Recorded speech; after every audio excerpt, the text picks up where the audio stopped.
So how was working? I've heard you spar Oscar Valdez and you were over there with Canelo's camp, like 1 or 2 times from what I believe. Yeah. How was that? I sparred him once years ago at the Rock before he went with Canelo. Oh, okay. And I'm not gonna lie, that fool beat me up. Like that was I had like 3 pro fights, and my manager at the time had got me that sparring, and I went 6 rounds with him, and back then he fought different too. He was a dog, like he was a dog, like he was just going for a knockout. Every punch was some bad intentions, you know. And I'm not gonna lie, I thought I kind of sucked at that time too, and that was before I got signed to like a bigger deal and stuff like that. But years had passed by, and my management, Gabe Flores, he was like, "Hey, they'll pay you for sparring over here at Oscar Valdez's gym in San Diego at Canelo's gym. If you want to go over there, they'll pay you, and they'll pay for food and a place to stay." And I was like, I mean, to me, like, pay me to spar, bro. Like, pay for my food, if I stay, San Diego. Like, I'm down. I'm with it, you know? So I went, and, bro, like, I was telling Daniel, I was like, damn, bro, like, I'm putting tips on him, you know? Like, I'm kind of tipping him up, you know? Like, and at that time, he was getting ready for Berchelt. Oh, I see. Yeah, and he was getting ready for Berchelt.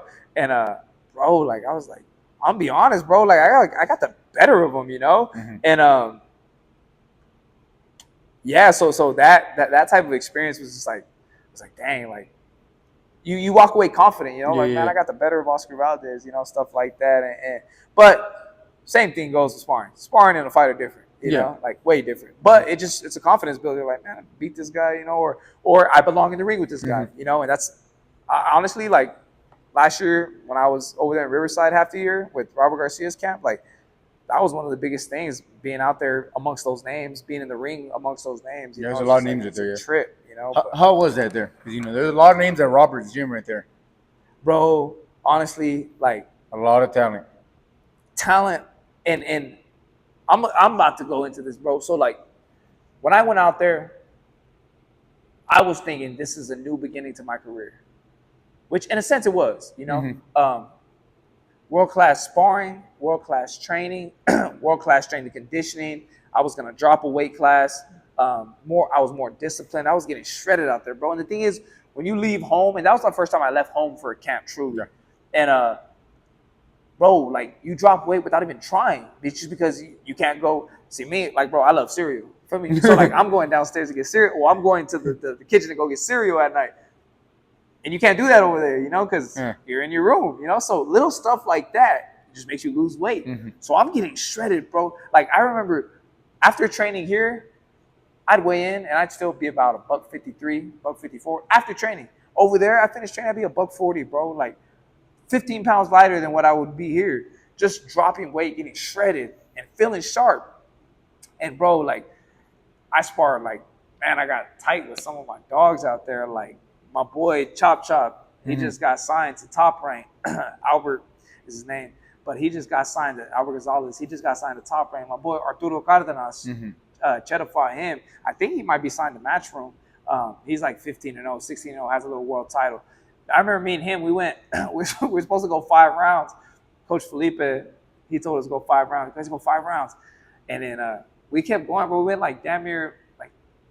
I'll say like roughly 10, 11 rounds, bro. We just kept going. We kept going, bro. And we were like, hey, another one. And like that became the homie too. Arturo was my homie. And you just grow such a brotherhood with these dudes. And you're knocking each other's head off, bro. And like, I remember, bro, like they had offered me my first couple weeks there. And that's the thing, when you're out there with Robert, it opens up doors, you know? So like, there's a lot of guys that don't even get managers because they're with Robert. Like Robert takes care of their careers. They don't need a manager because Robert's in their corner.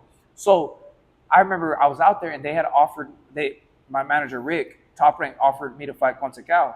And Robert called me and goes, hey, K-Man, look, right now they're offering Consecal, you know, who's, you know, good name, big name, and tough guy, obviously, with Top Rank, offering a good money. But he was like, hey, well, hold on, let me see what else I can get as far as deals go, you know. And he told my manager, it doesn't have to be Top Rank, it could be Golden Boy. And so Golden Boy was offering either even better deal. They were offering me a 3-fight deal with 2 tune-ups and then a money fight. Which, bro, to me, I'm a boy from the hood, so like they're all money fights. They're like, all money. Bro, to sign 5 figures for a fight is crazy to me. Like, what? And to think these guys are doing 6 figures, you know, $1 million, you know, like that's crazy. But bro, to me, I've been boxing since I was a little boy.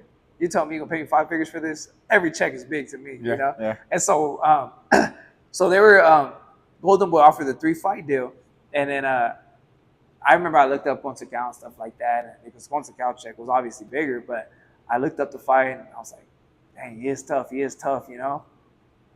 And I remember, like, I had told Daniel, and Daniel, I'm not gonna say he doubted me. Daniel's always believed in me. Like, Daniel's thought I could beat like freaking heavyweight world champions. You know, like he's had all the faith in me. And I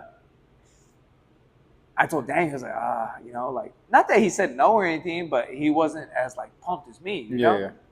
And then I was like, but Robert said he's gonna look for a better deal, and so Golden Boy was offering that deal. But I remember like 2 weeks later, bro, I called Daniel. I was like, bro, like.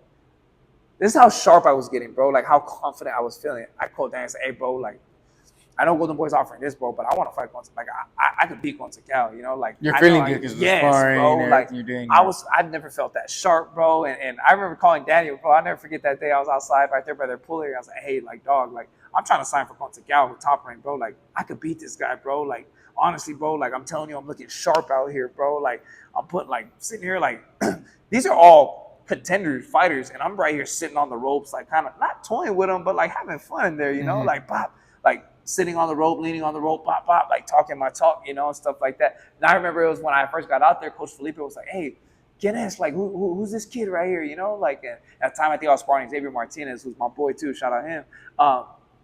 And he was like, and then Urataya's dad, my last fight, Raymond Urataya's different. Anyways, they're like, oh, that's Caveman. You don't know Caveman, you know? Like, putting him up on game. Like, yeah, he's nice, you know? Like, he's cold. And that day of sparring, I kind of got my name out there because they were like, man, this kid's nice, you know? Like, and because Robert's not just inviting anybody to his camp, you know? Like, you have to There's like, somebody if you're going get the approval, you know? And so me getting the approval was a lot. But, bro, like, I was just feeling so sharp. And that's another thing, like, I'm like, damn, what if? You know, what if? And it was like the Lord let me see it.